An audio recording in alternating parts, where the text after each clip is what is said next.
बोलिए यशोदानंदनाय नमो नमः। सनातन धर्म की जय। श्रीमद्भगवत प्रेमियों, मेरे प्रिय आत्मन, सभी भक्तों के हृदय में बैठे हुए उस परम पिता परमात्मा को हम बार बार अपने हृदय से उनकी श्री चरण कमलों में कोटि कोटि नमन करते हैं, दंडवत करते हैं, प्रणाम करते हैं। मेरे प्रिय भक्तजन, आप अपने समय को नष्ट न करते हुए उस मेरे तीन बंधु दीनानाथ के चरण कमलों में जोड़ लीजिए। आपका यह बहुमूल्य समय व्यर्थ ही चला जा रहा है। मुझे बड़ा खेद होता है कि परमात्मा ने आपके लिए यह कितना सुंदर सुशील शरीर पैदा किया है, जिससे कि आप इस भूलोक पर पहुंच करके मेरा चिंतन कर सके, कुछ कर्म क्रियाएं कर सके।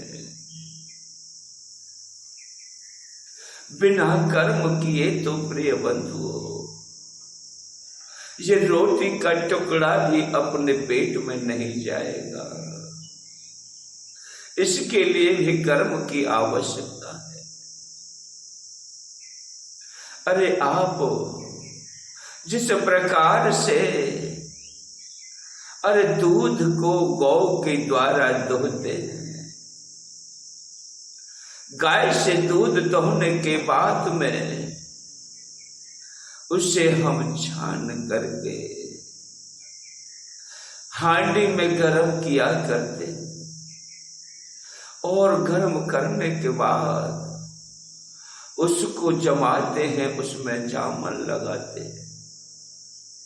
जामन लगाने के बाद जब जम जाता है तो हम एक आम की लकड़ी के द्वारा बनाई हुई रई, जिसको बोला करते हैं, जो चक्र होता है, उसके द्वारा उसका मंथन किया जाता है। तब उसमें से मथते मथते मथते मथते प्रिय बंधुओं माखन निकल करके आता है और उस माखन को भी हम फिर अग्नि पर तपाते हैं, गर्म करते हैं। जो उसके अंदर कुछ अशुद्ध तत्व होते हैं वो निकल करके बाहर हो जाते हैं, जल जाते हैं, लेकिन घृत प्योर आपको मिल जाता है। इसी प्रकार आप संत गुरुओं के पास पहुंच करके पहले तो अपने आप को उनके श्री चरणों में पहुंचकर उनका आशीर्वाद प्रदान करना चाहिए। उसके तत्पश्चात अरे गुरु जो कुछ कहे, जो मंत्र दीक्षा दी है उसका आप मंथन करें। मंथन करते करते आप उस तत्व की ओर स्वतः ही पहुंचने लगोगे, क्योंकि वह आप अपने मन से, पवित्र मन से, शुद्ध मन से अपने भाव विचारों को उसी प्रकार जमा लीजिए जिस प्रकार कि दही जम जाता है, स्थिर हो जाता है। उसी प्रकार आप अपने आपके मन को, चित्त को परमात्मा के श्री चरणों में जोड़ लीजिए। फिर उसको धीरे धीरे धीरे धीरे धीरे धीरे श्वासों की माला पर अपने घट के अंदर प्रवेश कीजिए।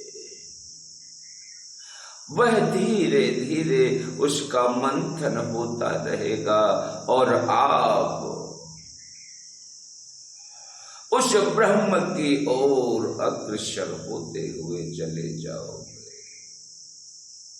वहां आपको बहुत ही सूक्ष्म रूप में एक गोलाकार केंद्र दिखाई देगा, जहां पे प्रकाश ही प्रकाश है। उस प्रकाश में जब आप प्रवेश करोगे तो आप दूसरी ही दुनिया में पहुंच जाओगे, जहां पहुंचने के बाद आपको यह नरक रूपी दुनिया दिखलाई ही नहीं देगी। वहां तो प्रभात ही प्रभात है, वहां तो प्रकाश ही प्रकाश है। उसकी यहाँ बड़ी सुंदर सुंदर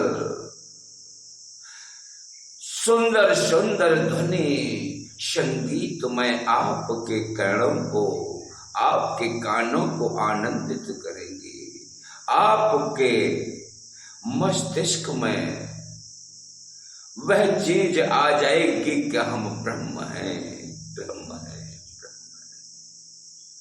आप परमात्मा से जुड़ करके देखिए, अपने समय को नष्ट न कीजिए।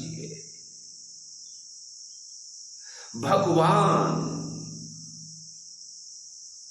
प्रोपगंडा नहीं है, वह शक्ति अदृश्य नहीं है। आप अपने हृदय को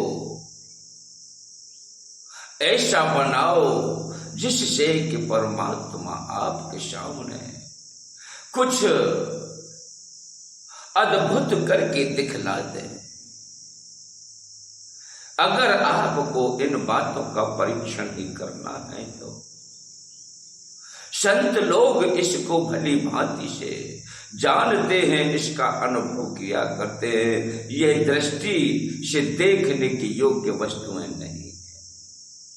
आप अपने आप को श्री चरणों में जोड़ें, उनसे निवेदन करें, उनमें ध्यान केंद्रित करें। कुछ तत्व लोग तो यह भी कह देते हैं कि भगवान है ही नहीं। अरे भगवान नहीं होता तो आप भवसागर से नहीं तरते, ये सृष्टि यहां न होती, यह रसातल को चली जाती। अरे बिना भगवान के, बिना उस शक्ति के, आपने देखा होगा कि कुछ लोग मृतक हो जाते हैं और कहते हैं कि भाई अब इसका कुछ भी नहीं होगा, ये तो मृत हो गया, जाओ शमशान में इसको फूंक दो, अब यहाँ मिट्टी है, इसका करोगे क्या? जाते जाते शमशान में चिता के अंदर चुना जाता है और वहां सारी क्रियाएं करके रख दिया जाता है। और जब अग्नि प्रवेश की जाती है उस समय वह उठ करके खड़ा हो जाता है। अरे भाई हमें आप कहाँ ले आए, अरे क्या कर रहे हो? तो सभी लोग अचंभित हो जाते हैं कि ये शायद भूत तो नहीं, कोई पिशाच तो नहीं, अरे ये तो मुर्दा था लेकिन ये उठ करके कैसे बैठ गया। अब वह कोई भूत पिशाच तो है नहीं, वो साक्षात आपका वही शरीर है जो परमात्मा ने मां के उदर के द्वारा निर्माण करके बनाया था। अरे उसके समय को जानो कि आप कहते हुए चला गया, परमात्मा ने उसे धकेल करके वहां कर दिया कि अभी तेरे पास वो वक्त है, जाओ मेरा चिंतन कर, मेरा चिंतन कर, मेरा चिंतन। मेरे में समा जा, तब तेरा समय आएगा। मेरे यहाँ हर समय निर्धारित है, आप किसी एक कॉलम के द्वारा दूसरे कॉलम में नहीं जा सकते। आपकी समय घड़ी सब कुछ सुनिश्चित किया हुआ है, आप अपने समय पर ही हमारे धाम को प्राप्त होंगे। बोलिए कृष्ण बलदेव की जय।